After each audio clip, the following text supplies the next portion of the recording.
Hey cool cats, Roslyn Neko here. Welcome to the Kitty Corner videos. Kitty Corner videos are going to be final thoughts of other games, anime, manga, and other various otome topics that I've already discussed before. They're kind of like Kitty Corner complaints, Kitty Corner comments, Kitty Corner compliments, whatever they may be for the final thoughts following up on a previous review. Today's Kitty Corner will be talking about Romantic Killer. Romantic Killer surprisingly was a really good series that I actually highly enjoyed near the end. In the beginning, it was pretty hard to get into, but near the end, it was just so amazing. The biggest takeaway that I've pulled from that anime is basically trauma. For those of you that have been with me for a long time, I currently have a master's in counseling. I'm working towards my certification. So to actually see the ending of the series where there's trauma, a stalker, someone forcing themselves to be with someone else, rumors and things like that, it was so intriguing and they made it very interesting. Now, I'm not saying that, oh my gosh, all this stuff is always interesting in a psychological aspect or anything, but I'm surprised to have seen that in a series. I've seen horror,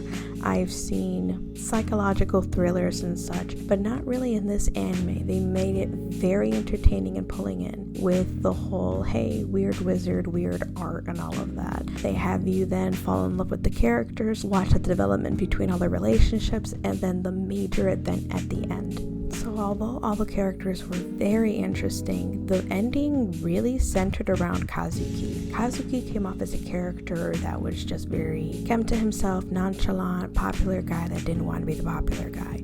Then at the end of the series, you realize why he's that way. He's that way because when he was nice to someone, it inherently backfired on him, and then he wasn't sure what to do with it. Unfortunately, his family also didn't help or support him. They blamed him for it, which caused this to be an even more traumatic event and hard for him to come over. The main character, Anzu, is actually a good addition for him. Someone who didn't even want to be in this romantic relationships, someone that didn't act the way his stalker did and immediately defended him. One of the only people besides his sister that defended him, but not only in a sense of like being in the family or anything. Still to him, Kazuki, Anzu was still a stranger to him, still someone he just barely met and happened to be in situations with. To be quite honest, I'm surprised he didn't really freak out that he had to stay and live with her.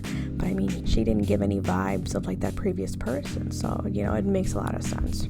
But yes, the series did a really great job pulling us in with humor, keeping us along with relationship development, character developments, seeing scenes behind the characters, and then really just nailing it in the head with this backstory with Kazuki.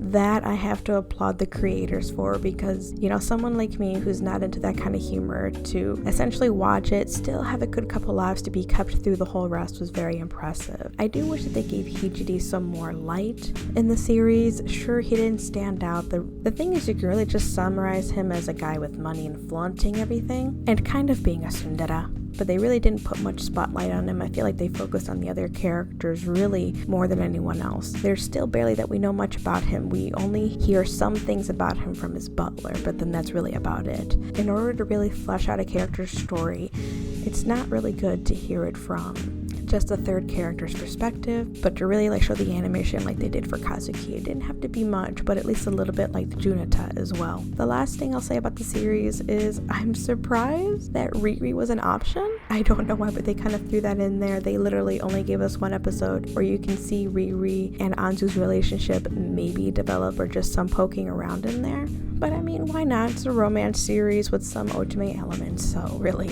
the question is why not? I don't feel like it brought the series down or anything, but gave it a slight peak interest for those who might be interested in that as an option. Thank you for joining me today, my pretty little kitties. If you're enjoying these contents, please hit that like button, subscribe for more so you don't miss anything, and check out my Twitch channel where I stream these kinds of games live with my VTuber models. I'll see you cool cats next time.